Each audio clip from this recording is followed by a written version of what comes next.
इस कार्यक्रम के पुण्यार्जक हैं श्री सुशील जैन, श्रीमती सुशीला जैन, मोदी नगर, गाजियाबाद, उत्तर प्रदेश। श्री अशोक, श्रीमती ममता जैन सेठी जी, कोलकाता, बाहुबली चैरिटेबल ट्रस्ट। श्री दिगंबर जैन, दिव्योदय अतिशय तीर्थ क्षेत्र, समेतगिरी, जिला जबलपुर, मध्य प्रदेश।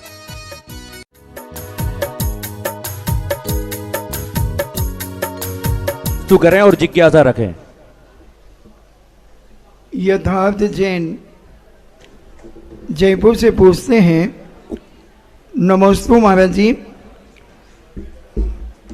कोई गृहस्थ एक रस का त्याग करके उनोदर के साथ जीवन भर भोजन करते हैं तो उनको किस प्रकार की कर्मों की निर्जरा होती है और किस प्रकार के कर्मों का बंध होता है?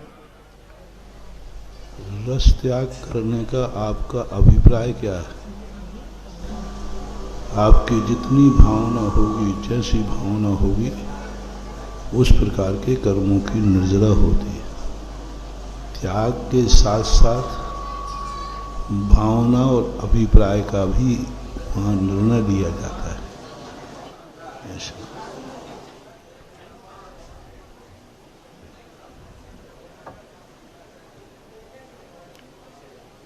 प्रवीण जैन चेन्नई से पूछते हैं, नमस्ते गुरुदेव, नौकार जाप से मैं 9 पद करना चाहिए या 5 पद करना चाहिए? नौकार जाप मतलब आपका प्रश्न ही ठीक नहीं। नवकार तो उसका है ही नहीं, नमोकार उसका नाम है, नवकार नहीं। ना नहीं बोलना चाहिए। ना श्वेतांबर लोग ना का प्रयोग करते, दिगंबरों में ना है, वहाँ है ता था धा धा ना, और दिगंबरों में है टा ठा डाढ़ा ना।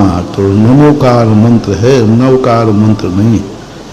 तो नमोकार मंत्र में तो 5 पद ही होते हैं।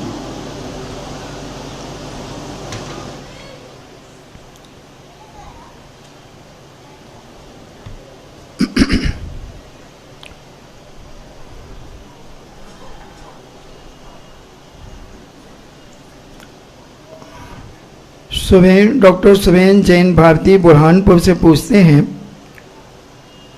नमस्ते महाराज जी, गुरुदेव एकांत से अध्यात्म की आराधना होती है, यह सही है या गलत?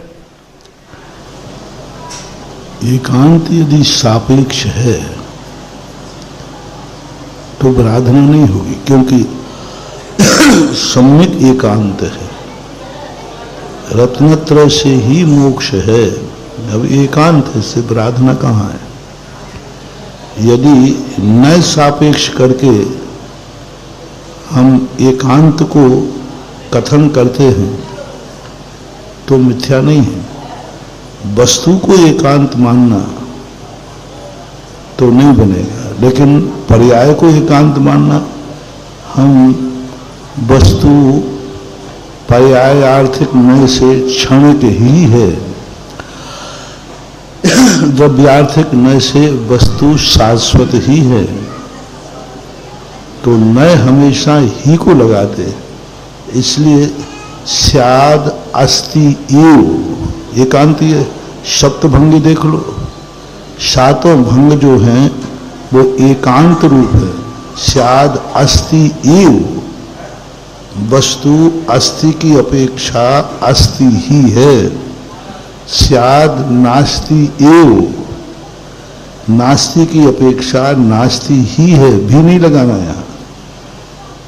स्याद अवक्तव्य एव, स्याद अस्ति नास्ति एव, स्याद अस्ति अवक्तव्य एव, स्याद अस्ति नास्ति अवक्तव्य एव।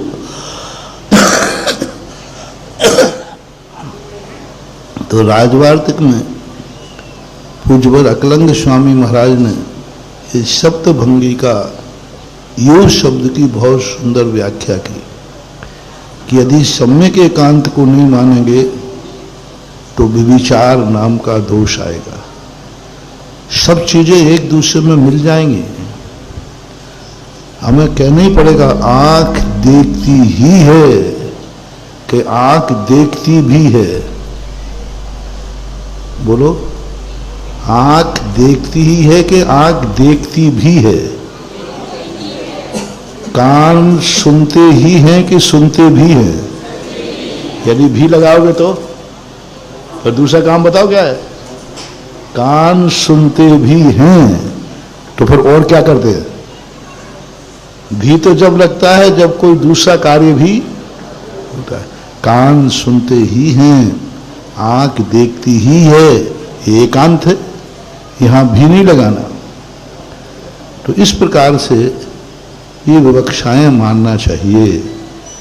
व्यवहार से परंपरा का मार्ग व्यवहारात्मक ही होता है, निश्चयात्मक नहीं। साक्षात मोक्ष मार्ग निश्चयात्मक ही होता है। तो ऐसा ही जहां जहां भी है वहां वहां न सापेक्ष करने पर वहां वहां भी लग जाएगा, पर करना पड़ेगा न सापेक्ष। वस्तु की अपेक्षा से भी है और गुण और पर्याय और नय की अपेक्षा से ही है, ऐसा मान लो। वस्तु की अपेक्षा से सदा ही लगता है। वस्तु अनेकांतमयी ही है। वस्तु आत्मा दृष्टा भी है क्योंकि ज्ञाता भी है। तो जब आत्मा को हम द्रव्य को लेंगे तो हम भी शब्द का प्रयोग करेंगे, और जब हम पर्याय शब्द को लेंगे तो हम ही शब्द का प्रयोग करेंगे। अथवा नय में ही शब्द आता है और प्रमाण में भी शब्द आता है। विवेक जैन मुरादाबाद से पूछते हैं, नमस्ते महाराज जी, जिन जीवों को मरण के समय में साधु संतों का समागम नहीं प्राप्त होता तो वो अपना मरण किस प्रकार सुधारें? साधु संतों का तो मात्र आर्य खंड में ही उपलब्धि होती है। वो इस पर विचार करें कि वो उनको ऐसा स्थान क्यों मिला जहां साधु संत नहीं पहुंच पाते, नहीं जा पाते। क्यों मिला? क्योंकि जब साधु संत जहां रहते थे, जहां आते थे, हमने उनके प्रति कोई श्रद्धा भक्ति नहीं रखी तो कर्म ने कहा कि एक सीट खाली कराओ, इसको ऐसे स्थान पर जन्म दिला दो जहां महाराज पहुंचेंगे ही नहीं। ये सजा है। क्योंकि जब तुम्हारे यहां पहुंचते थे, हम कई बार कहते हैं ये मंदिर बने हैं। अब मंदिर जब तुम्हारे नगर में है और तुम जैन हो और अभिषेक पूजन नहीं करते हो तो कर्म तुम्हें अगली पर्याय में ये सीट खाली करा के ऐसे कुल में जन्म दे देगा, ऐसे नगर में जन्म दे देगा जहां जिनेन्द्र देव का मंदिर ही नहीं होगा। आजकल लोग कहते हैं कि बोले महाराज जी हमने क्या पाप किए, देखो हमें विदेश में जाना पड़ रहा है, वहां मंदिर ही नहीं, हमारा ट्रांसफर हो गया, वहां मंदिर ही नहीं। ये कौन से कर्म का उदय है? ये कोई इतना छोटा सा कर्म है।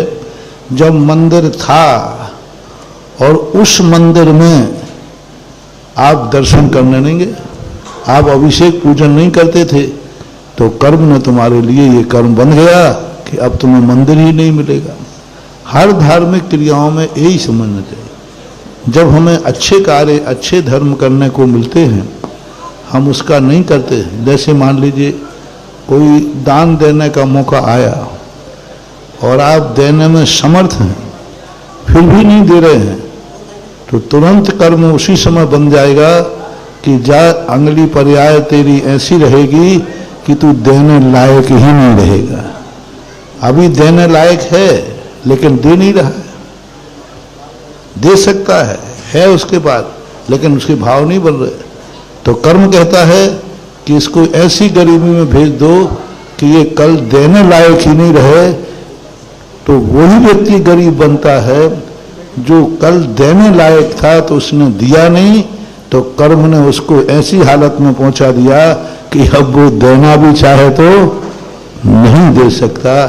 ये सिद्धांत है।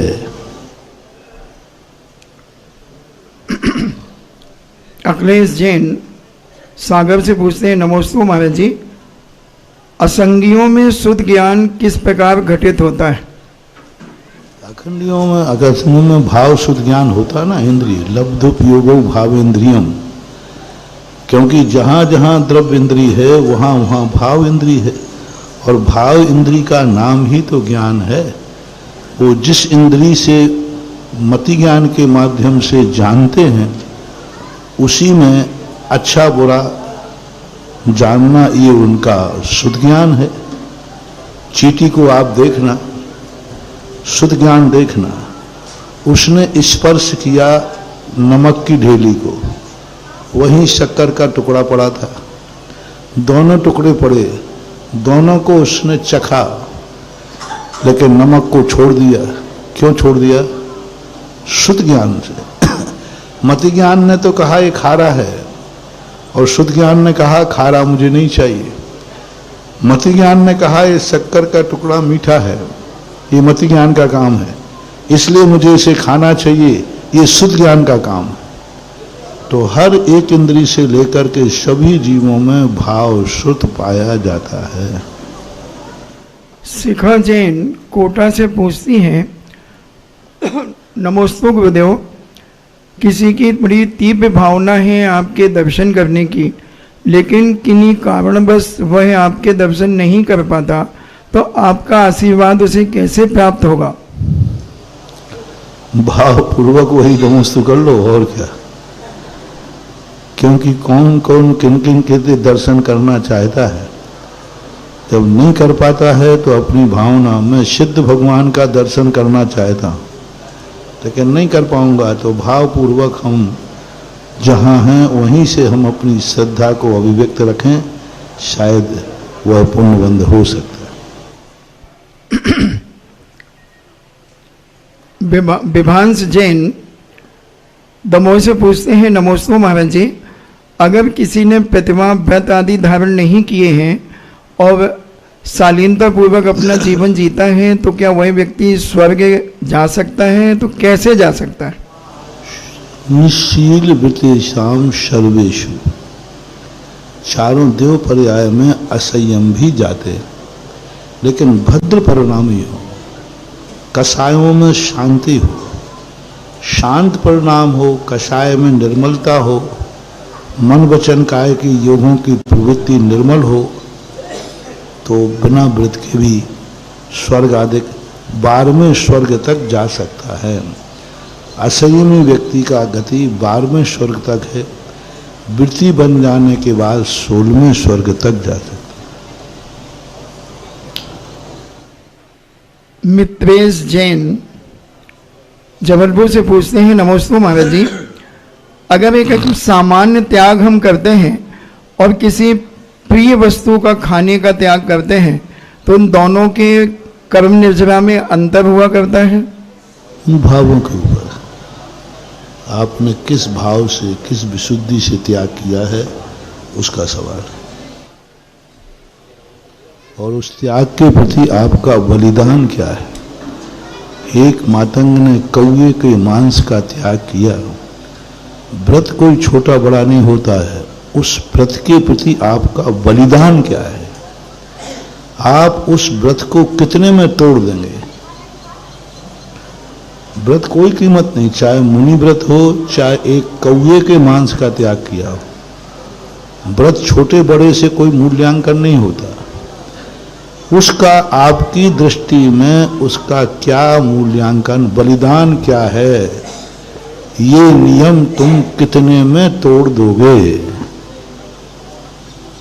यदि ये नियम ले लिया कि यह नियम में मृत्यु पर्यंत तक, चाहे मुझे मरना पड़े तो मर जाऊंगा, लेकिन नियम तो फिर कौवे के मांस का त्याग भी नियम बहुत महान है।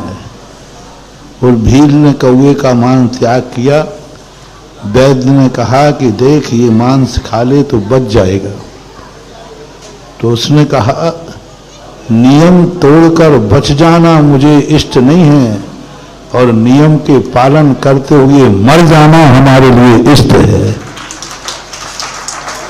लो एक छोटे से त्याग में चला गया। इसलिए बलिदान देखो कि वह व्रत नियम तुम कितने में खंडित कर दोगे, उसकी तुम्हारी कितनी अहमियत है, उसके अनुसार व्रतों का पुण्य पाप का फल मिलता है।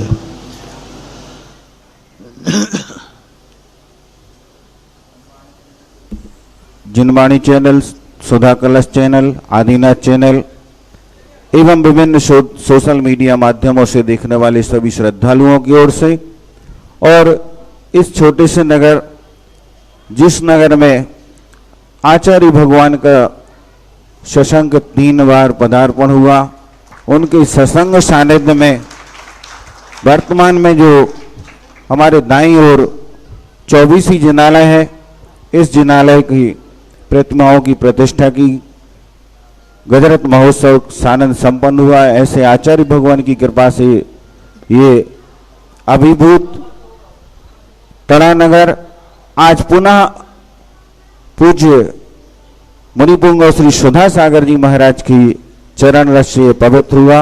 इस भूमि में बैठे हुए समस्त श्रद्धालुओं की ओर से, समस्त यहाँ पर जो उपस्थित अन्य दूरांदूर ग्रामीण क्षेत्रों से आए हुए समस्त समाज जन की ओर से पूज्य श्री के चरणों में नवोस्तु निवेदित करते हुए हम आज के इस जिज्ञासा समाधान को प्रारंभ करते हैं।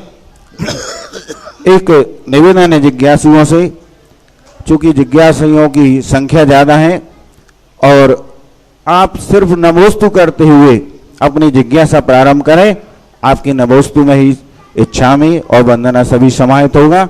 मैं प्रथम जिज्ञासा के लिए सादर आमंत्रित करता हूं श्री अंकित कुमार जी सिंघई, अमित कुमार जी सिंघई सिलवानी, और उसके पश्चात तैयार रहेंगी आशी चौधरी टड़ा। जिज्ञासा रखेंगे, प्रार्थना नहीं। हाँ, प्रार्थना के लिए महाराज श्री जिज्ञासा के बाद में थोड़ा सा समय आपका मिल जाएगा तो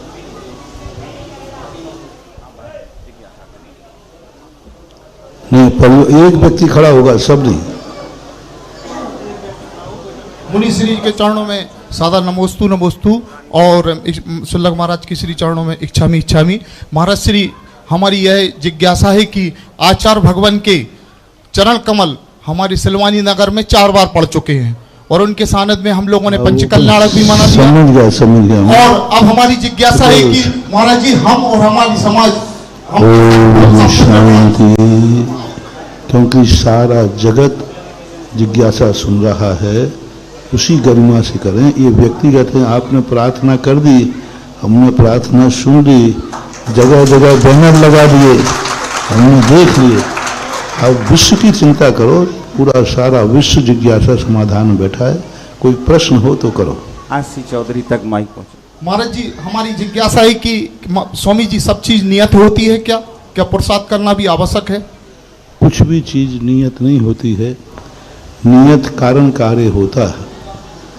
आँख का काम देखना है, ये नियत है, लेकिन क्या देखना है ये नियत नहीं होता। नियत हमें करना पड़ता है। कई बार हम नियत कर लेते हैं अपनी इच्छाओं के अनुसार। सामने वाले, जब जैसे हमारा मोक्ष मार्ग है, हमने मुनि व्रत में नियत कर दिया कि हम खड़े होकर के ही आहार लेंगे। अब इसको हम अनियत नहीं कर सकते, कभी बैठ के कभी खड़े के। अब इसको हम अनियत नहीं कर सकते, नियत है। और हमें केस लॉन्च करेंगे, हम कभी कटिंग करा लें, कभी केस लॉन्च कर लें, अनियत नहीं कर सकते। नियत कर दिया कि केस लॉन्च ही दिगंबर मुद्रा धारण की, ये नियत है। तो नियत होता नहीं है, नियत हमें करना पड़ता है। करना है, कई बार प्रसंग आ जाते हैं, व्रत आते हैं, उसमें नियत होता है। और अनियत रूप जो होता है, अनियत भी होता है। जो टड़ा आना नियत नहीं था, अनियत में आ गया। कल शाम तक, सुबह तक मन में भाव था कि केवलारी भी जा सकते हैं। अब केवलारी और टड़ा दोनों झूम रहे थे। अब लो साहब जैसे एक कदम आगे बढ़ाया तो टड़ा जो अनियत था वो नियत हो गया। पठा तक क्या था? पठा के चौराहे तक क्या था? नारायणपुरा, नारायण है, नारायणपुर के चौराहे। नारायणपुरा तक चढ़ा क्या था? अनियत था। और एक कदम आगे बढ़ा तो क्या हो गया? नियत हो गया। तो इस प्रकार की आशीष चौधरी अपनी जिज्ञासा रखेंगे, उसके पश्चात तैयार रहेंगे श्री सुरेश जी जगाती टड़ा। मेरे आराध्य गुरुवर के चरणों में त्रिकालवार नमोस्तु, त्रैचुलक जी के चरणों में क्षामी। भगवान, मेरी जिज्ञासा यह है कि एक अकेले व्यक्ति द्वारा जिनालय बनवाना, मूर्ति विराजमान करवाना या संत भवन बनवाने का क्या महत्व होता है, और एवं हम बालिकाएं भी क्या अभी से भावना भा सकती है कि हम लोग भी कभी भविष्य में जिनालय बनवाएंगे? नमोस्तु भगवान। देखो, श्रेष्ठ तो यही है कि व्यक्तिगत जिनालय बनाना चाहिए। तुम्हारा खुद का जो मकान है वो सब समाज से चंदा चिट्ठे से बनता है कि तुम खुद ही बनाते हो? तो भगवान के लिए भी मंदिर बनना चाहिए व्यक्तिगत, लेकिन कब्जा व्यक्तिगत नहीं होना चाहिए, बना करके तुरंत समाज को सौंपना चाहिए। दिक्कत क्या हो रही है? जो मंदिर बनाता है वही उसका दावेदार, हमारा मंदिर। थोड़ा बहुत दान क्या दे दिया उसने? हमारा मंदिर। अभी ऐसे ही अभी केसली में यही चर्चा चली कि थोड़ा बहुत किसी ने दान ज्यादा दिया या उनके परिवार ने बनाया होगा, अब वो कर्म नहीं, मंदिर मेरा है, मेरी चलेगी, मेरा ही है। बस यहीं से विनाश शुरू होता है। मंदिर बनाना चाहिए स्वयं। हम उनको अभिषेक करने के लिए गए एक छोटे मंदिर, वही लोग कह रहे महाराज जी ये अपना मंदिर मानते हैं। तो हमने उनसे कहा भैया जब मैं ही आ ही गया हूं तो आज से कह दो ये मंदिर समाज का है। बहुत बड़ा प्रश्न है। मंदिर व्यक्तिगत बनाओ, समाज संस्थाला बनाओ, लेकिन जैसी बन जाए, बनने के बाद मंदिर देखो, जितने बड़े बड़े लोगों ने मंदिर बनाए, बड़े बड़े सेठ लोगों ने, आज भी धराशायी हो गए। आज उनके परिवार की क्या हालतें हैं तुम देख लो।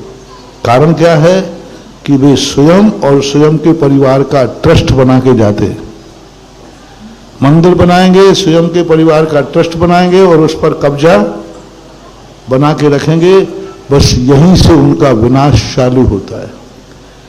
मेरा सभी धर्मात्माओं से कहना है, खास तौर से अपने भक्तों से, इस प्रश्न के जवाब में, खूब बड़ा मंदिर बनाओ, खूब धर्मशाला संशाला बनाओ, बनाने के बाद तुरंत समाज को सौंप दो और ये फिर उस मंदिर में अभिषेक पूजन जाने के लिए समाज से अनुमति लो। मंदिर तो बना के किसको सौंप दो? समाज को। फिर खड़े होके कहो यदि समाज की अनुमति हो तो मैं इस मंदिर में अभिषेक पूजन कर लूं? क्या इस मंदिर में मैं दर्शन करने आ जाऊं? समाज से बनाया किसने मंदिर है? स्वयं ने बनाया, पंच कल्याणक भी कर दिया, लेकिन दर्शन पूजन के लिए वो खड़े होकर समाज से अनुमति मांगेगा।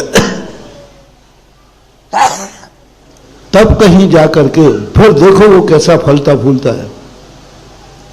यहां तो बस बनाना तो छोड़ो, थोड़े ही बहुत एक आध बेदी बना दी, अरे उस बेदी पे भी ऐसे इतराता है, बेदी मेरे बाप की कोई छू के तो देखे, तो मिट जाएंगे, बर्बाद हो जाएंगे। एक स्थान पर मैं तुम्हें संस्मरण सुना दूं। मैं जब भी कोई मंदिर पंच कल्याणक बनाता हूं, पंच कल्याणक गर्भ कल्याणक शुरू होते ही जिसने मूर्ति बैठा ली है उसका त्याग कराता हूं। जब तक गर्भ कल्याणक नहीं हुआ तब तक मूर्ति आपकी है, आप जानो। जैसे ही गर्भ कल्याणक में जाएगा अब आपकी मूर्ति नहीं है, आपने मूर्ति दान दी है, भगवान दान नहीं दिए। गर्भ कल्याणक में जाते ही वह मरु देवी के गर्भ में जाएंगे कि तुम्हारे गर्भ में जाएंगे? मरु देवी। उनका नाम क्या होगा? ऋषभ देव। तुम्हारे कैसे हो गए? मूर्ति तुम्हारी है, भगवान तुम्हारा नहीं है। इसलिए त्याग कराता हूं कि हमारे भगवान लोग कहते महाराज आपके आशीर्वाद से कोई मूर्ति बैठालता है करता है तो वो खूब फलता फूलता है। मूल कारण ये रहता है कि मैं कहता हूं आज के बाद कभी भूल करके मत कह देना ये भगवान मेरे हैं। आज से मैं त्याग करता हूं, समाज को समर्पित करता हूं, ये मूर्ति मेरी नहीं है, मैं भगवान का हूं। भगवान मेरे नहीं, वैसे भगवान मेरे हैं क्योंकि मेरे देवता हैं, लेकिन ये मूर्ति के अधिकार वाली बात कर रहा हूं। कभी भाव नहीं कर। एक पूरा मंदिर बनाया और मंदिर बनकर मूर्ति लाए, पंचकर्मा किया एक ही व्यक्ति ने। जब विराजमान करने की बात आई तो कमेटी ने कहा कि भगवान को कौन विराजमान करेगा, तो सब समाज ने कहा सेठ जी करेंगे, इन्हीं ने मंदिर बनाया, पंचकर्मा भी इन्होंने किया, करोड़ों रुपया खर्च किए। हमने सेठ जी से, वो हमारे भक्त थे, हमने कहा अपन को भगवान विराजमान नहीं करना, ना पहला अभिषेक करना, बढ़ जाओ, मैंने की बोली लगाओ। कमेटी कहती महाराज जी आप क्या बात कर रहे, करोड़ों रुपया इस सेठ ने पैसा लगाया है, बोली जाएगी तो 5 लाख की जाएगी, इन्हीं सेठ को मौका दो। मैंने कहा भाई मेरा भक्त होगा तो नहीं विराजमान करेगा। सेठ जी से कहते मेरी बात मानना कि समाज की, बैठ जाओ। मैंने बैठाती है, मैंने कहा मूर्ति तो नहीं बैठानेंगे, मूर्ति जिसको बैठाना हो। अब बोली लगी, अब साधु जिद करे तो तुम क्या करोगे। जब बोली लगी तो मैंने बाजू में बैठा लिया था। अब बोली जनरल थी, हमने धीरे से सेठ जी से कहा बोली अपन को छोड़ना नहीं है।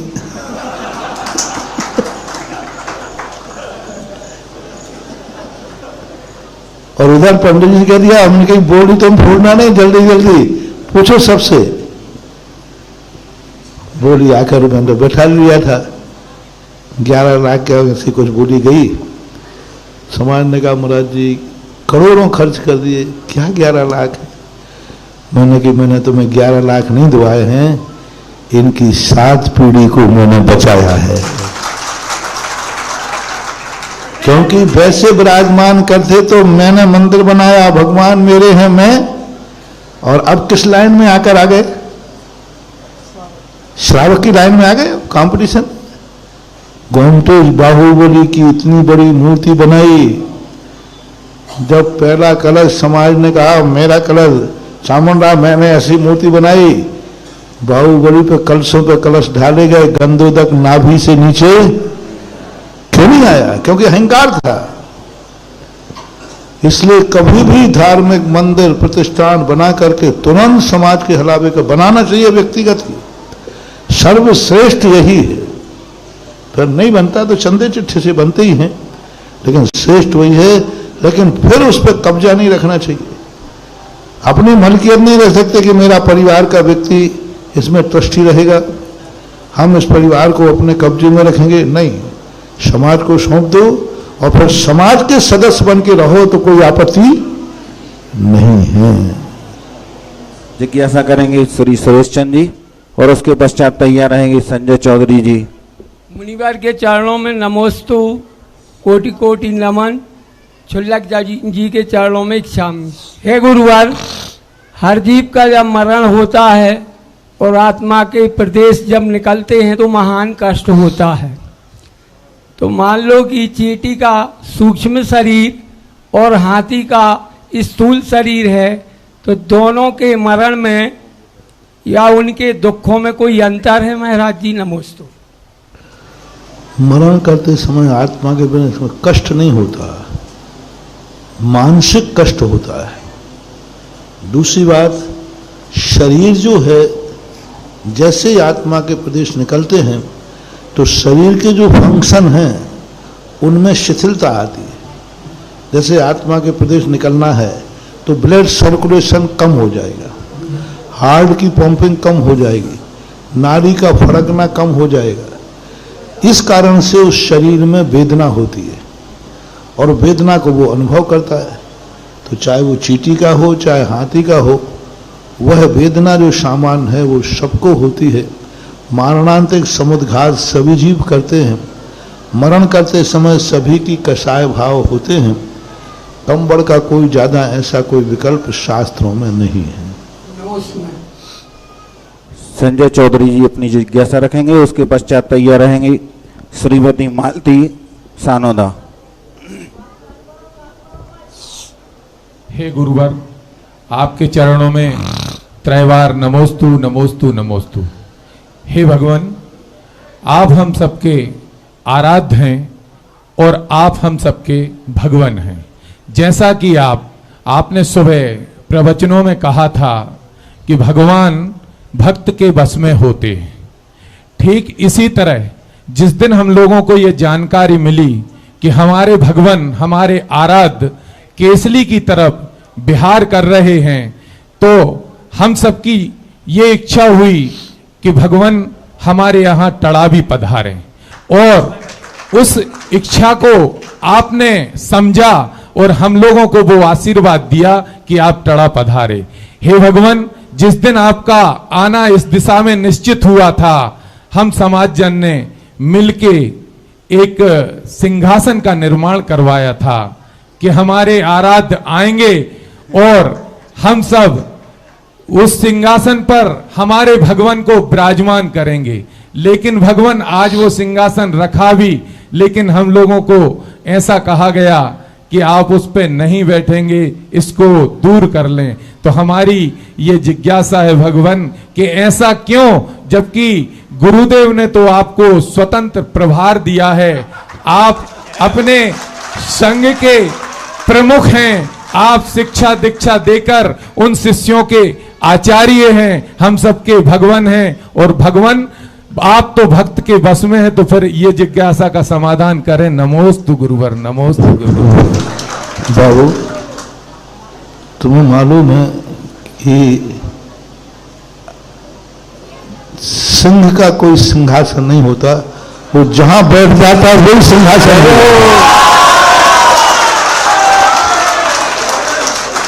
वो जहां बैठता है उसी का नाम क्या है? सिंहासन। पे मैं सिंहासन पे तो बैठा हूं,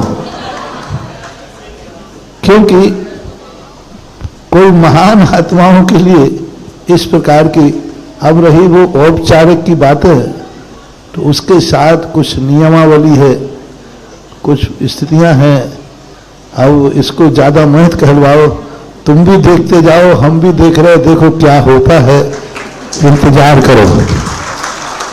हे गुरुवर, तो हम लोगों को आप आशीर्वाद स्वरूप वो नियमावली दें और ये सौभाग्य दें कि ये सिंहासन टड़ा से आपके साथ चला जाए। नमोस्तु गुरुवर, नमोस्तु गुरुवर। गले में लटका दो फिर, और क्या। अरे मेरी पद्मासन ही मेरे साथ है, और जहां मैं पद्मासन लगा देता हूं वही सिंहासन मेरे साथ है। नमोस्तु। मालती जी अपनी जिज्ञासा रखेंगी। उसके पूर्व महाराज श्री, एक आजकल बहुत बड़ी विडंबना समाज में पहले से चली आ रही है, सूतक पातक संबंधी महाराज श्री, कभी कभी क्या होता, किसी परिवार में कोई आत्महत्या कर लेता है और उसमें ये है कि 6 महीने का सूतक लगेगा। तो महाराज श्री, ये सूतक कितनी पीढ़ी तक लगेगा और उसमें क्या होता? बहुत बार, 50 बार बता चुका हूँ, यूट्यूब पर पड़ा हुआ है। एक चूल्हे पर जो रोटी खाते हैं और एक पीढ़ी के सगे भाई बहन हैं, तो उनको 6 महीने का सूतक लगता है आत्महत्या का। और जो चाचा ताऊ हैं, अलग व्यापार है, अलग रोटी है, तो आत्महत्या का सूतक 6 महीने का नहीं लग के 13 दिन का लगता है। और लेकिन एक चूल्हे पर रोटी खा रहे हैं और वो सगे भाई बहन हैं, चाहे भली वो अलग हो गए हों, लेकिन सगे हैं, तो चाचा ताऊ हैं, तो कुटुंब के अनुसार 13 दिन का, बाकी 6 महीने का।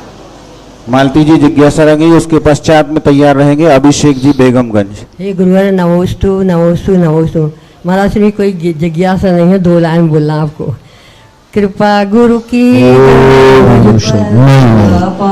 जिज्ञासा के बाद में कर लेना, जिज्ञासा हो तो रख दीजिए। चलिए जिज्ञासा के लिए संयम मार्ग पर चलने के लिए हम क्या करना चाहिए गुरुवर? अपने आप में मन इंद्रियों पर कंट्रोल करो और बाह्य परिग्रह, प्राणी संयम, इंद्रिय संयम, 6 काय जीवों की विराधना को जितना कम करो उतना अच्छा है। अविरति 12 प्रकार की होती है, तो उन 12, 6 इंद्रिय और 6 प्राणी, इन पर जितना कंट्रोल कर सको करो।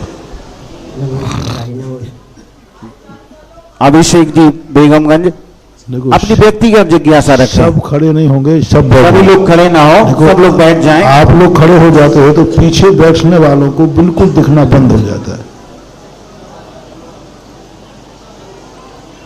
और अभिषेक के बाद में तैयार रहेंगे श्री बल्लू जैन, रोहित जैन, सुल्तानगंज। प्रार्थना नहीं करना, जिज्ञासा करना।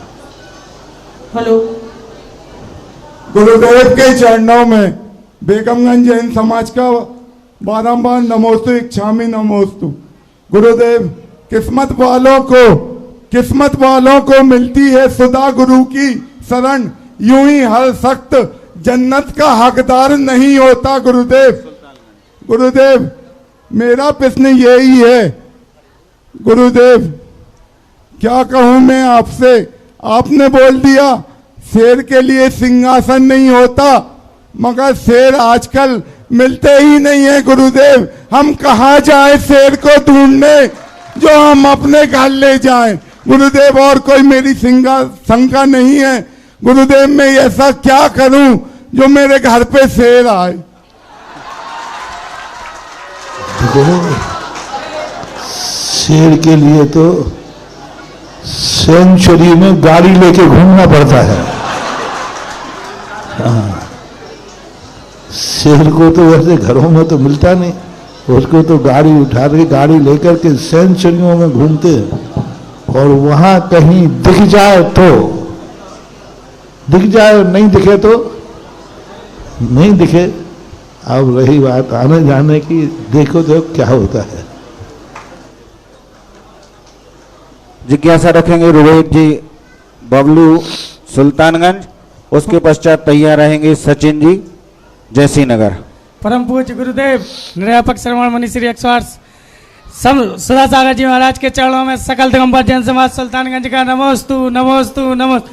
महाराज श्री, मेरा जिज्ञासा ये है, भगवान से कुछ मांगने पर मिथ्या का दोष लगता है, और फिर शांति धारा में इतना सब कुछ हम भगवान से मांगते हैं, तो उसमें दोष नहीं लगता क्या?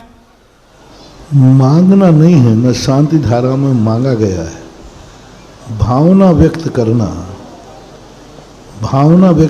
है, भगवान आपकी भक्ति से मेरा यह कार्य हो जाए, मेरा यह कार्य हो जाए, ये भावना है, मांगना नहीं है। और मांग भी लेता है तो भगवान के सामने बालक, माँ के सामने बालक कभी मांग भी लेता है तो वह कोई ज़्यादा कोई बड़ी बात नहीं है। शास्त्रों भक्तिवाद में ऐसा होता है। भक्ति का सिद्धांत होता है, भगवान प्रसन्न हो, हे भगवान मेरे दुखों का क्षय करो, हे भगवान सुख समृद्धि की प्राप्ति हो। ये शराग भक्ति कहलाती है। यदि भक्ति में ये सब चीज़ें नहीं रहेंगी तो भक्ति नहीं कहलाती, फिर वो ध्यान और साधना कहलाती है। ऐसा नमोस्तु महाराज जी, नमोस्तु। सचिन जैन, जयसी नगर। मांगने से थोड़ा बहुत, यदि अपनी जिंदगी की आवश्यकताएं और परिस्थितियों से छुटकारा पाने तक की मांग करते हो तो मिथ्यात्व नहीं है। लेकिन तुम मांगो कि आज हमने जुआ खेलने जा रहे हैं, हाँ हम किसी को मारने जा रहे हैं, हम उसमें सफल हो जाएं, हम चोरी करने जा रहे हैं उसमें सफल हो जाएं, तो इस प्रकार की अनैतिक मांग करते हो तो मिथ्यात्व है। और अपने गृहस्थिक संबंधी समस्याओं के समाधान की मांग करते हो तो ग्रस्त को कोई मिथ्यात्व नहीं आएगा। करने में कहाँ जाएगा वो, भगवान के सामने तो याचना कर रहा है, कोई बाधा नहीं, मिथ्यात्व का कोई दोष नहीं आएगा। पूज्य मुनिश्री के चरणों में सकल दिगंबर जैन समाज जयसी नगर की ओर से कोटि कोटि बार नमोस्तु नमोस्तु नमोस्तु। छुल्लक जी महाराज के चरणों में इच्छामी इच्छामी इच्छामी। हे महाराज श्री, हमारी आज छोटी सी जिज्ञासा है महाराज श्री कि जब हम ये नवोकार मंत्र की जाप करते हैं तब मन जिस मनोभाव से जाप करना चाहिए वह वहाँ पर नहीं रहता है, यद्वा तद्वा मन का कार्य चलता रहता है, तो क्या हमें उसमें जाप में क्या करना चाहिए? और दूसरा प्रश्न महाराज श्री, क्या जब हम पूजन करते हैं तो उसमें छठ आवश्यक गर्भित हो जाते हैं कि अलग अलग ही करना चाहिए?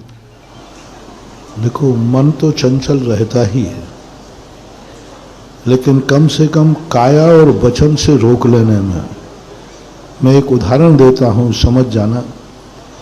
एक व्यक्ति को किसी से मन से मारने का भाव आया और मार भी रहा है मन से, और एक व्यक्ति ने तन से जाकर उसको मार दिया, रिपोर्ट किसकी लिखी जाएगी? हैं? जिसने तन से मारा है। हाँ, और मन से मारने वाला अंदर किसी को बताया नहीं है, मन में आ रहा था। मन के पाप का कोई गवाह नहीं होता तो उसकी कोई सजा वो भूलोक में नहीं होती। अब रही बात अंतरंग कर्मबंध की, तो कर्मबंध तो होता है, लेकिन कम से कम कर्मबंध 3 से होता है, मन से, वचन से, काय से। तो कम से कम उस समय वचन और काय का बंध तो रुक गया, मनोयोग का बंध चल रहा है, वो धीरे धीरे करके रुक जाएगा। चाहे मन रुके या न रुके, तन और वचन को धर्म में लगा दे रखना चाहिए। तन और वचन का ही त्याग होता है। जितने त्याग होते हैं ये सब तन से और वचन से त्याग किए जाते हैं। मन तो डमाडोल है, चलता भी है, तुरंत वापस आ जाता है। मन में भाव आया, तस्मिच्छामि दुक्कड़म, मैंने उस जीव को मारने का भाव कर लिया, 2 मिनट बाद तुम्हारे मन में विचार आ गया, तो तुरंत तुम अपना भाव वापस ले सकते हो कि नहीं? ले लिया, ओहो गलती हो गई, क्षमा, और तन से उसको निपटा दिया। और फिर बाद में आया कि मैंने गलती कर दी, अब उसको जिंदा करके दिखाओ। तो तन से किए हुए पाप का कोई पुनरावृत्ति नहीं होती है। मन से किए हुए पाप को हम क्षण भर में भी लौटा सकते हैं और लौटाते ही हैं। इसलिए प्रथमतः तन और वचन से पाप का त्याग करना चाहिए। मन नहीं लग रहा है तो कम से कम तन और वचन, ये 2 तो पापों से उस समय बच गए, इतना ध्यान रखना। पूज्य श्री, जब पूजन में छठ आवश्यक क्या पूर्ण हो जाते हैं क्या जब हम देवशास्त्र? एकदम एकांत से नहीं कह सकते। यदि छठ आवश्यक पूरे मान लेंगे तो फिर तुम दूसरे आवश्यक नहीं करोगे, तुम बहुत चालू हो तुम लोग। क्योंकि एक ही कार्य में सब हो जाए तो कहते हमने तो पूजा कर ली और छठ आवश्यक। जैसे परीक्षा में 6 पेपर क्लास में हैं, तो एक पेपर देने पर पास नहीं होगे, 6 पेपर दोगे तभी पास। जिज्ञासा के लिए तैयार रहें बालिका मंडल। उसके पूर्व महाराज श्री एक जिज्ञासा है, आपने एक बार प्रवचन में कहा था कि जिंदगी बहुत मशक्कतों से गुजरी है, अब आराम भी मिलता है तो थकान होती है। महाराज श्री, आपके चेहरे पे कभी थकान महसूस नहीं होती है, और कितनी एक मकसद है, आराम मिले तो थकान महसूस होती है। महाराज श्री, आपके चेहरे पे कभी ना तो थकान ना नाराजगी, हमेशा वात्सल्य ही वात्सल्य झलकता है। और ऐसा क्या राज है महाराज जी की विपरीत परिस्थितियों में भी? और साथ में महाराज जी एक चीज और है, आप पता नहीं कैसा सम्मोहन और कहां से करते हो, ये जिज्ञासा बहुत लंबे समय से महाराज श्री हमारे मानस बदल ये सब चीजें तुम्हें नहीं बताऊंगा। ये चीजें हमें अपने पूज्य गुरुदेव से वसीयत में मिली है, क्योंकि हमारे आचार्य श्री की मुस्कान, हाँ, वो तो अभी भी झूल जाती है। हमारे आचार्य श्री जिंदगी भर हंसते रहे हैं, हमने उनको कभी रोते नहीं देखा। यदि रोए भी हैं तो गैयों की दया के ऊपर रोए, करुणा के ऊपर रोए हैं। उनके ऊपर कितने ही कष्ट आ जाए, कुछ भी आ जाए, ये हमें वसीयत से मिली है, सदा हंसते रहो। और एक गाना है ना तुम्हारा, रोते रोते हंसना सीखो, हंसते हंसते हंसते रोना, जितनी चाबी भरी आपने उतना चले खिलौना। अरे क्या जिंदगी जीना है, एक दिन जिए, एक दिन कम जिए तो हैरत क्या, हम उनमें से हैं जो मसाले जला के जिए। जिंदगी का एक दिन मिला है, जियो। परिस्थितियों के अनुसार कर्म और दुश्मन ये चाहता है कि तुम अशांत हो जाओ, कर्म भी यही चाहता है, लेकिन अपना पुरुषार्थ होना चाहिए कि हमें कभी अपनी शांति को भंग नहीं करना चाहिए। चलिए अगली प्रश्न के लिए बालिका मंडल और उसके पश्चात तैयार रहेंगे नितिन गांधी इंदौर।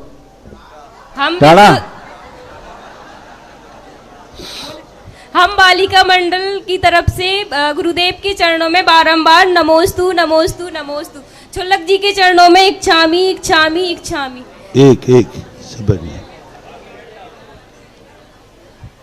महाराज श्री जैन और जैनेतर के द्वारा जो धर्म आजकल जो धर्म की अप्रभावना हो रही है उसको कैसे रोकें, विशेषकर जैन धर्म के द्वारा, अब देखो, जैनों के द्वारा से। अब अपन को रोकना नहीं है, अपन को अपने धर्म की प्रभावना करना है, अपने द्वारा अप्रभावना न हो, बस यही आज का मूल है दूसरों को रोकने में, करने में। क्योंकि अप्रभावना अज्ञानी लोग करते हैं। छोटे जब भी कोई व्यक्ति अप्रभावना करे, समझ लेना चाहिए वो तुच्छ व्यक्ति है, छोटा व्यक्ति है, निम्न स्तर का व्यक्ति है। और निम्न स्तर के द्वारा की हुई अप्रभावना को कोई घबराओ मत, एक क्षण में अपने द्वारा इतना अच्छा कार्य किया जाए कि वो अप्रभावना गायब हो जाएगी और प्रभावना आ जाएगी। मैंने तो कभी नहीं देखा कि कोई अप्रभावना कर पाया है अपना। जैसे अभी ये कह रहे थे ना संचालक महोदय कि अपने अंदर एक ऐसी कुव्वत रखो कि सारी दुनिया प्रभावना कर रही है और तुम जहां से गुजर जाओ वहां प्रभावना ही प्रभावना हो रही है। कोई कुछ नहीं कर सकता। सूरज के ऊपर कोई धूल फेंकेगा तो सूरज का कुछ नहीं बिगड़ना है, फेंकने वाले का मुंह काला होना है। धर्म की कभी अप्रभावना होती है जब स्वयं व्यक्ति धर्म से विमुख हो जाता है। अपने आप को धर्म का झंडा लेकर आगे बढ़ते रहो। कितनी भी, मैंने तो ये देखा है, ये दुनिया है, दुनिया में अच्छे बुरे की पहचान है। कोई कितना भी किसी को बदनाम करना की प्रयास करे, लेकिन स्वयं का वजूद यदि अच्छा है, जहां से जाएगा वहीं से प्रभावना ही होती आएगी। अभी बताओ, अभी टड़ा में प्रभावना हो रही कि अप्रभावना? केसली में, देवरी में, महाराजपुर में, महाराज तारा देवी में, गौसलपुर में, बहरीवन में, कटनी में, अब कहाँ है अप्रभावना? लमेटा और महाराज जी फिर लमेटा और फिर सागर भी है। सब सागर कोई अलग से थोड़ी है, वो तो अभी मैं यहाँ से आ रहा था तो लोग अप्रभावना कह रहे हैं। मैं तो जहां जा रहा हूं वहीं प्रभावना ही प्रभावना दिख रही, समाज में दिख रही।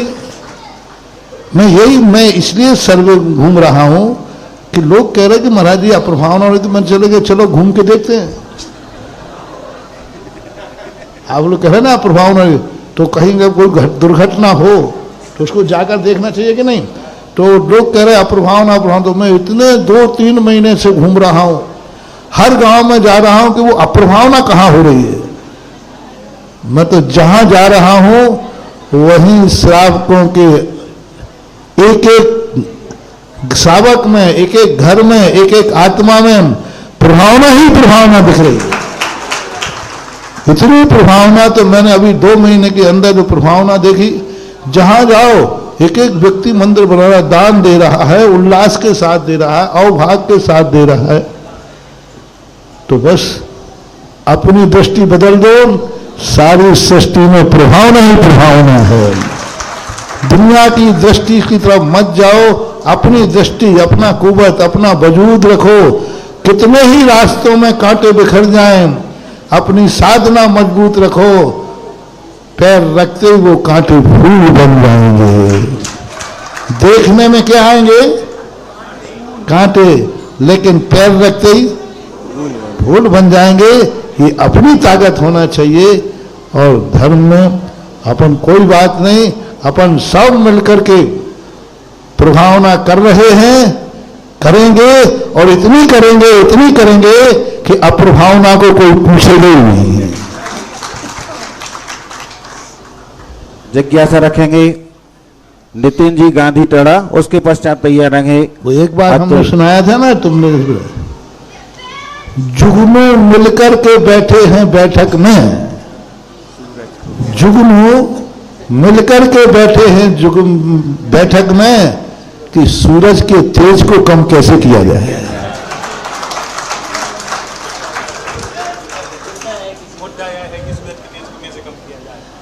फिर से रट रहे, जुगनू कौन? जुगनू मिलकर के बैठे हैं बैठक में, मुद्दा यह है कि सूरज के तेज को कम कैसे किया जाए। बस ये सूत्र याद रखो और चलो, बोलो जैन धर्म की। जिज्ञासा रखें नितिन। हम सबके भगवान मुनि श्री सुधा सागर जी महाराज के चरणों में आचार्य विद्यासागर जी नवयुवक मंडल टड़ा की ओर से त्रिवार नमोस्तु नमोस्तु नमोस्तु। क्षुल्लक के चरणों में इच्छामी इच्छामी इच्छामी। महाराज श्री, हम टड़ा ग्राम के नगरवासी ऐसी कौन सी जप करें कि हम अपना पुण्य इतना गाढ़ा कर सके कि आपका चतुर्मास हम लोग टड़ा नगर में करवा सके। महाराज श्री, हम लोगों की जिज्ञासा का समाधान करें। नमोस्तु गुरुदेव, नमोस्तु नमोस्तु। पहले ये तो देखें कि तुमसे ज्यादा पुण्य किसी और दुनिया में किसी का होगा तो क्या करोगे? अब तो कंपटीशन है, जैसे धन का कंपटीशन होता है ऐसे ही धर्म का कंपटीशन है। जिसका पुण्य ज्यादा होगा वहां चतुर्मास हो जाएगा। देखो, जिज्ञासा करेंगे अतुल जैन इंदौर। महाराज श्री, कल हम देख रहे थे जब आपका बिहार चल रहा था केसली से, तो अभी तक तो क्या है महाराज जी, आप युवाओं की प्रेरणा स्रोत हैं, युवाओं में जोश भरते हैं, युवाओं को सकारात्मक सोच भरते हैं। महाराज जी, कल एक छोटा सा बालक जिसकी उम्र लगभग 10 या 12 वर्ष होगी, जब वो नारे लगा रहा था तो महाराज श्री हमें ये समझ में नहीं आया कि इतनी जल्दी इसने ऊर्जा कैसे ट्रांसफर कर ली आपसे। अभी संस्कार है। और देखो, कस्तूरी को घोषणा नहीं करना पड़ती है कि मेरे में सुगंध है। उसकी सुगंध अपने आप दुनिया की नाक में पहुंच जाती है और कहते हैं ये कस्तूरी है।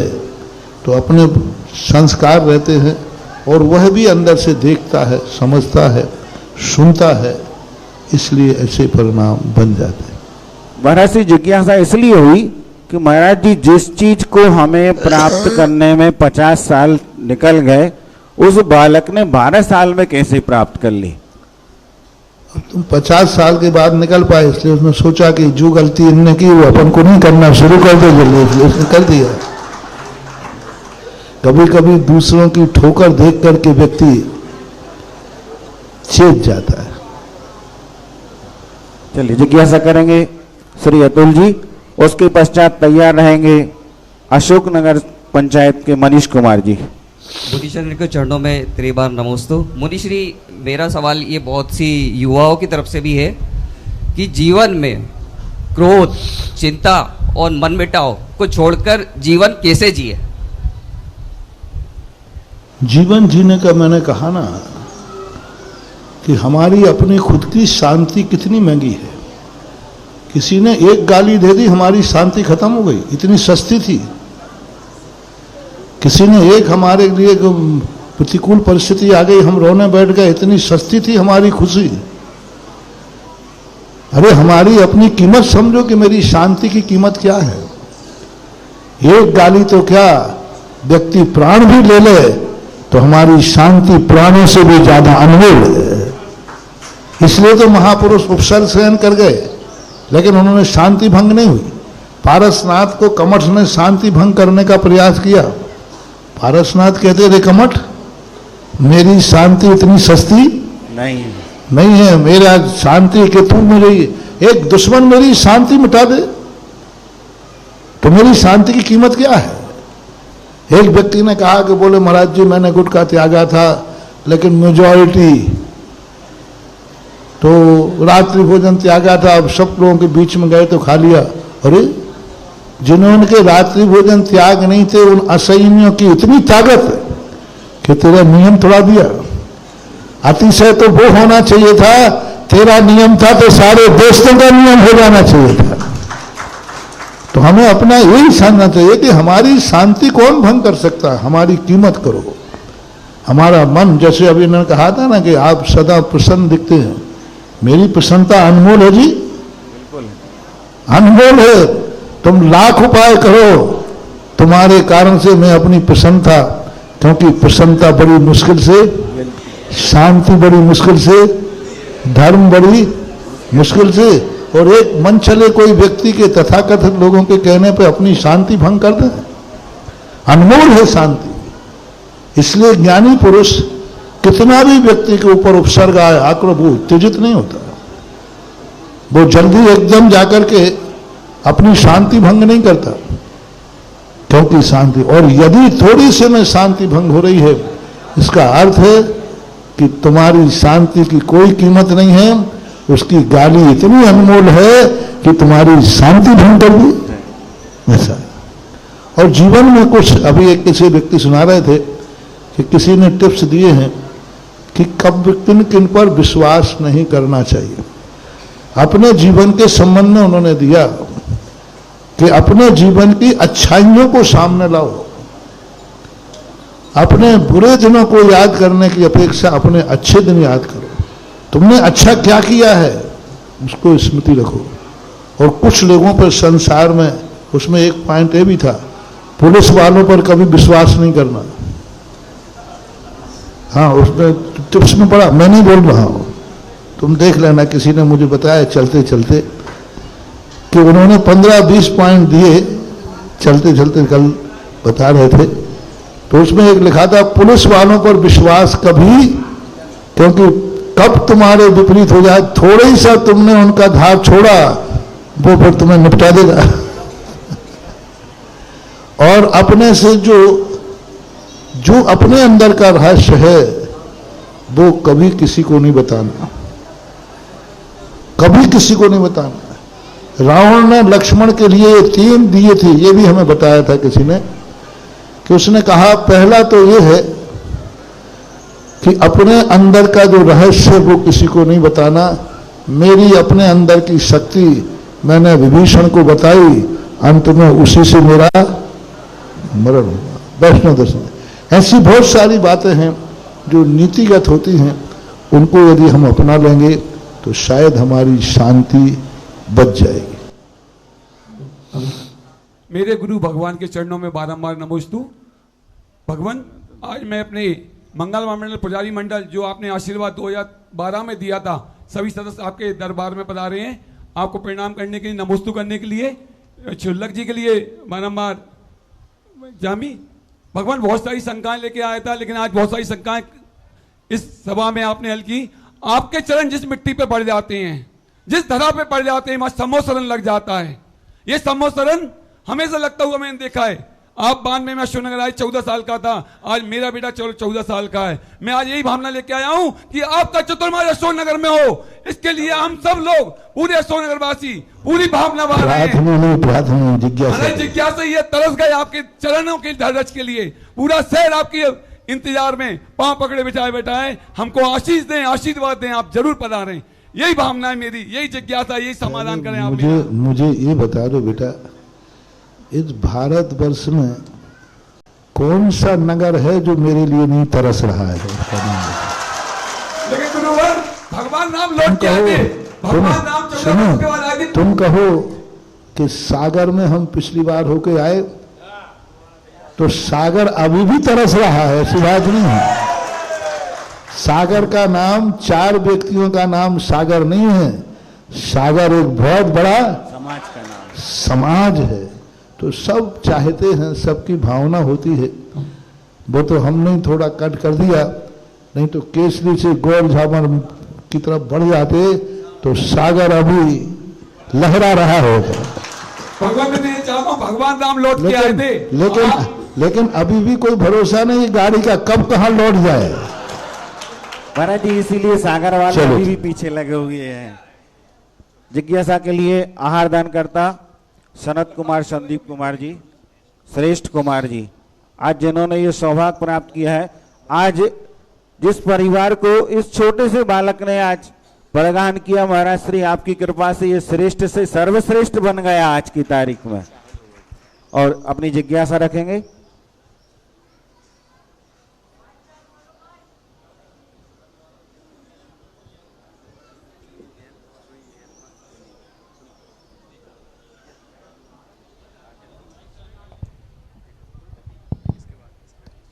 जगत पूज्य के चरणों में त्रैवार नमोस्तु, क्षुल्लक जी के चरणों में त्रैवार इच्छामि।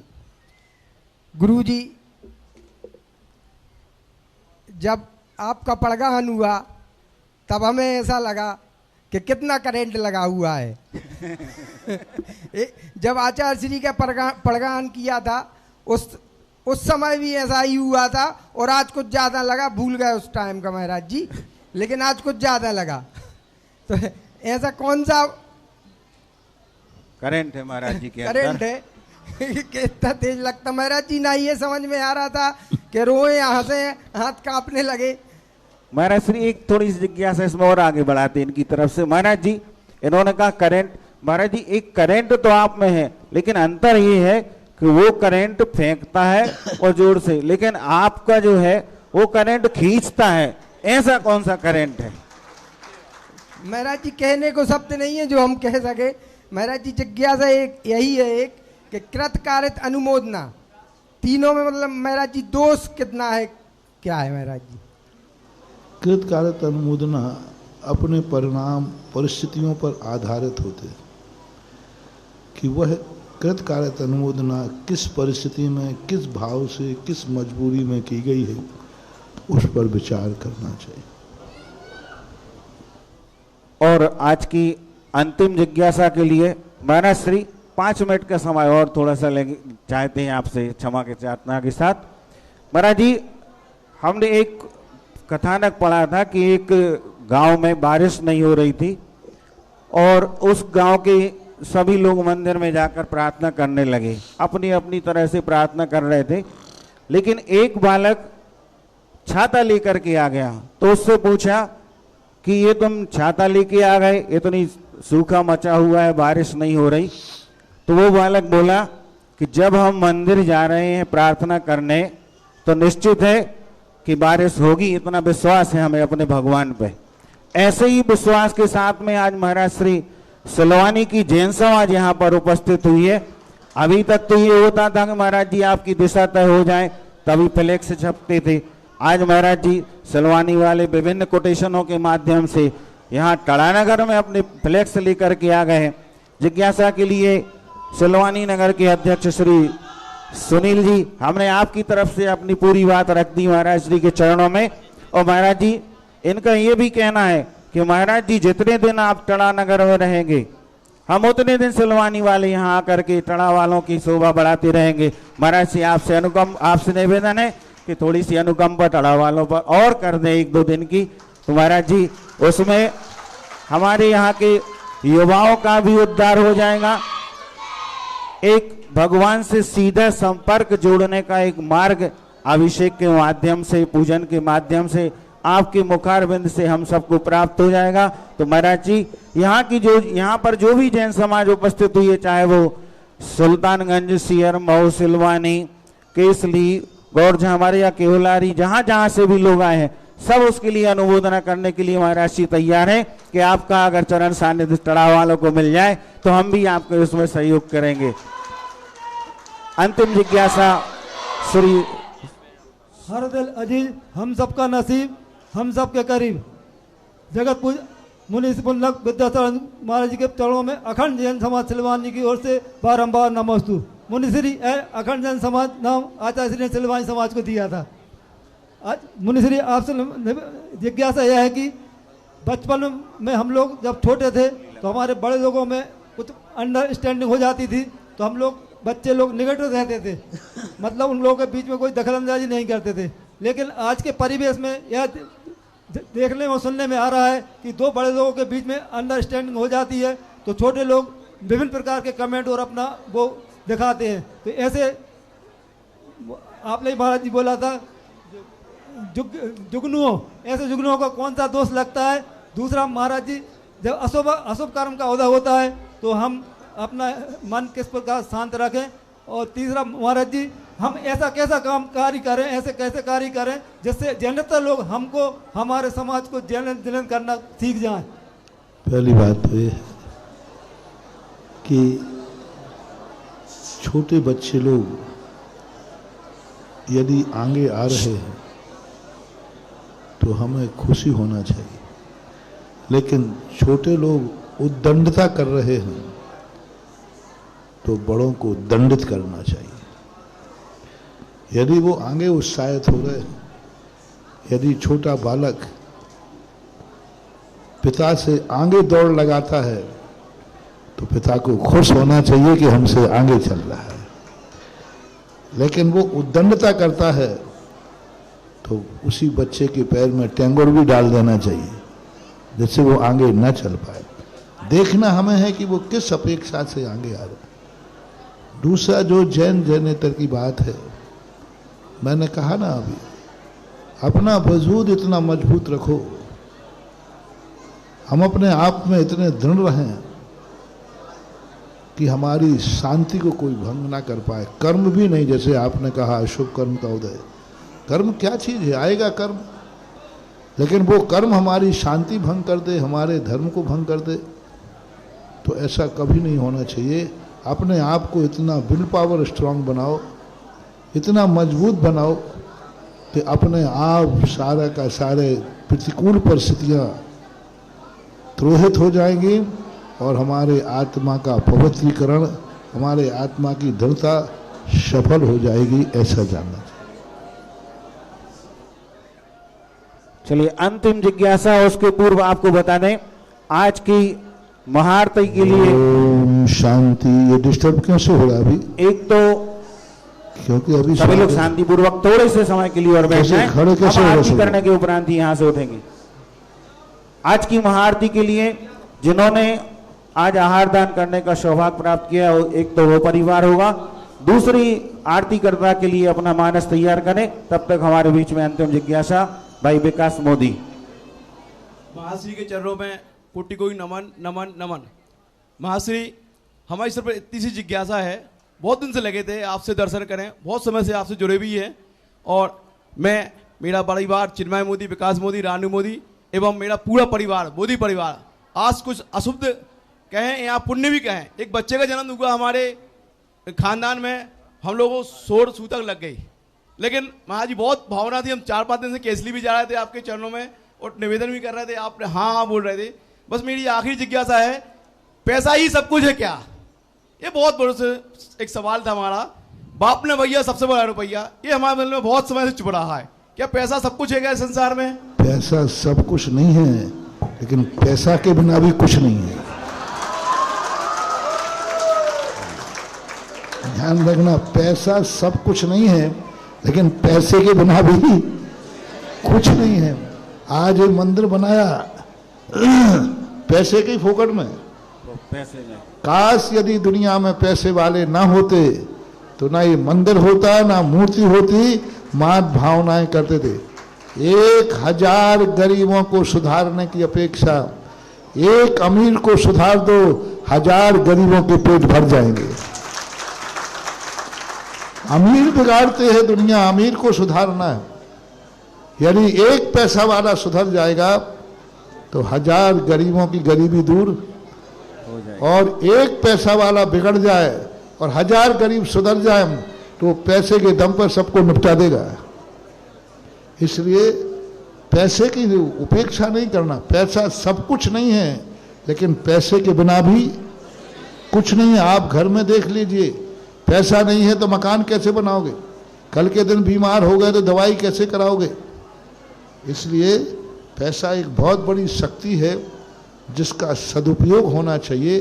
बस ये कह सकते हो कि पैसे का सदुपयोग हो। पैसे की उपेक्षा करने से पैसा रूठ जाएगा बेटा तो परेशान हो जाओगे। हाँ, क्योंकि जिसकी हम बुराई करेंगे वो फिर रूठ जाता है। इसलिए पैसे की उपेक्षा मत करो, पैसे का सदुपयोग करो, बस इतना करो। महाराज श्री, आज हम मोदी परिवार की पीड़ा आपके चरणों में रख रहे हैं और उसका समाधान भी चाहते हैं। महाराज जी, कुल बड़े बड़े होते थे और जिन्हें कभी देखा नहीं है, और महाराज जी ना कभी उनके शादी के कार्ड आएंगे ना 10 टन के लड्डू आएंगे, लेकिन महाराज जी सोर की और सूतक की समाचार जरूर मिलती, जिन्हें कभी नहीं देखा। महाराज जी, एक कुछ ऐसा आगम सम्मत कुछ ऐसा विधान हो कि हम एक के परिवार को अपना सीमित कर सकें कि ये हम इतने तक ही सोर सूतक मानेंगे। आप सीमित कर लो, मैं तो बिल्कुल ही सीमित कर दूंगा। इतना सीमित कर दूंगा, इतना सीमित कर दूंगा, इतना सीमित कर दूंगा, इतना सीमित कर दूंगा कि तुम्हारे घर में कुछ भी होते रहे, हमारे सैल सागर को सूतक नहीं रखता। तो कर लिया ना रो। अरे अब तुम्हारे घर में सूतक रखते रहे, अब सैल सागर को तो लोग कर दिया ना। महावीर स्वामी ने कहा तुम ही खुद चिपके हुए रहते हो, फिर कहते सूतक कम कर दो। महाराज जी, हम तुम परिवार से चिपकना बंद करो, सूतक से बिल्कुल फ्री हो जाओ। तुम ही कहते रहो तुम, ए हमारा दद्दा, ए हमारा पप्पा, ए हमारा भैया। तो अब जब चिपकोगे तो फिर प्रभाव तो आएगा ही आएगा। मोह का सूतक है।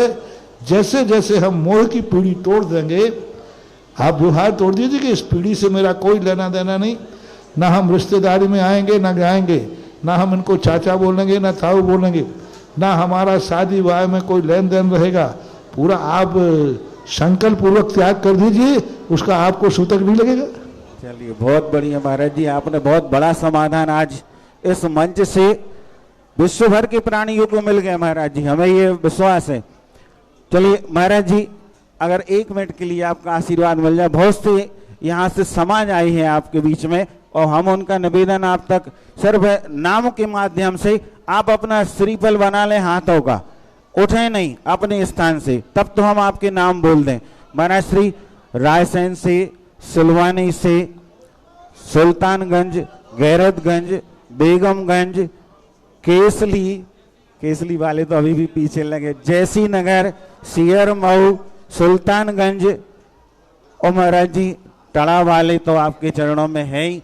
प्रार्थना रख रहे हैं कि महाराज श्री आज अभी भी आप आशीर्वाद दे दें तो कल हम लोगों का उद्धार हो जाए। आपका थोड़ा बहुत समय हो सकता है 1 आध दिन का और आपको एडजस्ट करना पड़े। महाराज जी, अगर आपका आशीर्वाद मिल जाए तो बहुत बड़ी कृपा हम टड़ा वालों को होगी। आइए, दूसरी आरती कर्ता के लिए हमने नाम की घोषणा करने के लिए बोला था। 21,000 रुपए की राशि की घोषणा आई है। 21,221 रुपया। द्वितीय आरती कर्ता, प्रथम आरती कर्ता आहारदान परिवार है और दूसरे 21,000 रुपए की राशि से पीएस परिवार बेगमगंज आरती करने का भाव रख रहे हैं। आ जाएं, आरती प्रारंभ करें। आचार्य वंदना।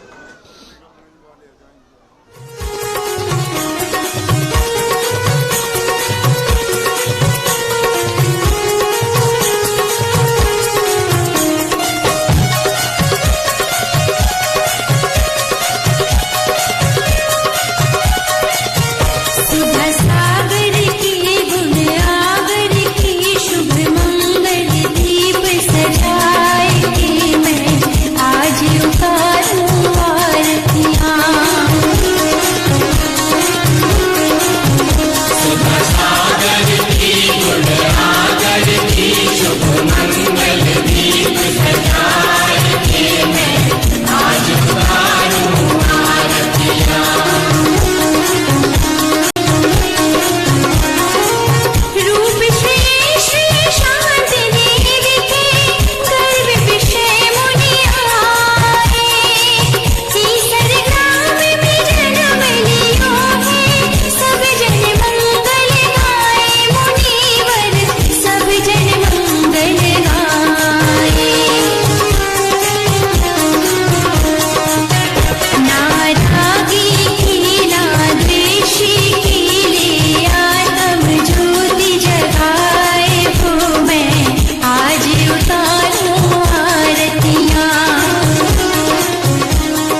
कार्यक्रम के पुण्यार्जक थे श्री सुशील जैन, श्रीमती सुशीला जैन, मोदी नगर, गाजियाबाद, उत्तर प्रदेश। श्री अशोक, श्रीमती ममता जैन सेठी जी, कोलकाता, बाहुबली चैरिटेबल ट्रस्ट। श्री दिगंबर जैन दिव्योदय अतिशय तीर्थ क्षेत्र, समेतगिरी, जिला जबलपुर, मध्य प्रदेश।